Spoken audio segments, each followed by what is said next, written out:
السلام علیکم ورحمۃ اللہ وبرکاتہ۔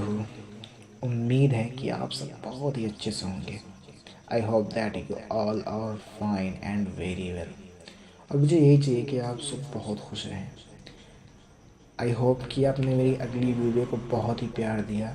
بھلے اس میں 18 ویوز ہیں پر کوئی دقت کی بات نہیں ہے۔ دیکھو کم لوگ دیکھتے ہیں لیکن دیکھیں وہ جنہوں نے عمل کرنا ہے۔ تو بالکل انشاءاللہ عز و جل میں کانسٹنٹلی ویڈیو بناؤں گا، کیونکہ یار آج کے ڈیٹ میں نا مسلمز زیادہ تر لائک کرتے ہیں ناچنے گانے والی ویڈیوز کو۔ تو یار ان سب چیزوں کو بتانا بہت ضروری ہے، کیونکہ ہم نہیں چاہتے کہ ہماری قوم گمراہ ہو، ہے نا۔ تو ابھی تو بس شروعات ہے، انشاءاللہ عز و جل اللہ نے چاہا تو، اور آگے آپ کی خدمت کروں گا۔ لیکن جو میں نے پہلی ویڈیو میں بات کی تھی دا فنڈامنٹلز آف اسلام کے بارے میں، اور میں نے اس کے پہلے پلر کے بارے میں بات کی تھی جو تھا ایمان۔ کیا ہے؟ ایمان۔ اب ہم اس کے بعد میں نے اس میں یہ بھی بتایا تھا کہ 5 چیزیں ہیں اسلام کی بنیادیں، 5 چیزوں پر ہیں۔ پہلی چیز ہے ایمان، اور باقی جو 4 چیزیں ہیں وہ ہیں اعمال۔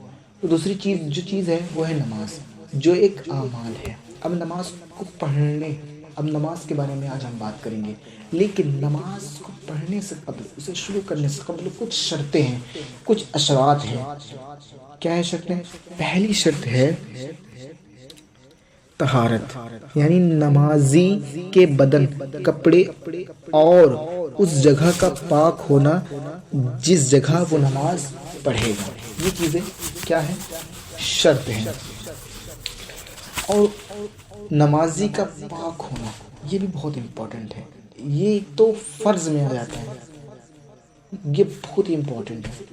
جیسے کہ انسان نے اپنی شریک حیات کے ساتھ جماع کر لیا، اس حالت میں اس پر غسل فرض ہو جاتا ہے، یا تو احتلام کی حالت میں غسل فرض ہو جاتا ہے، اور بہت سارے مواقع ہیں جن سے غسل فرض ہو جاتا ہے۔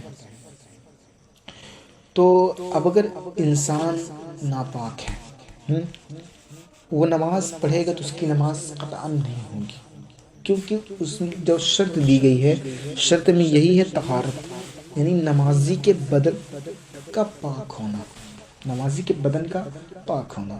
اب نمازی کا بدن ناپاک ہے، کپڑا بھی ظاہری ناپاک ہوگا، اور پھر وہ نماز پڑھے گا تو نماز ہوگی نہیں۔ تو کیسے، اب اگر ناپاک ہو جائے انسان تو اپنے آپ کو کیسے پاک کریں، ہے نا۔ تو اس کے لیے کرنا پڑے گا اسے غسل، اور غسل میں 3 چیزیں فرض ہیں۔